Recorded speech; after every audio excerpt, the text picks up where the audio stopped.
بسم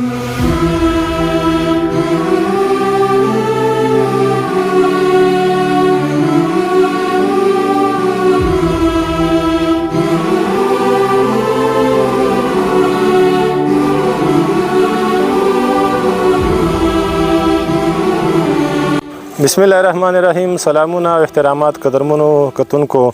نن مونږه د لوګر ولایت برکي ولسوالۍ ته مرستې راوړي دي.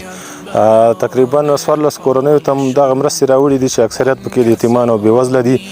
او دغه مرستو کې غذایي مواد خوراکي توکي هم شامل دي چې په هغې کې وریځې، لوبیا، چای، اوړه او غوړي دي او نور پوښاک پکې شامل ده، کورتۍ، جمپر، جورابې، خولۍ، همدارنګه بخارۍ او 2 کمبلې دي.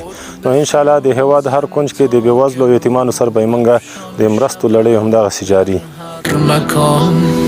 داغ و درد سینه هاشون کرده دودی را به پا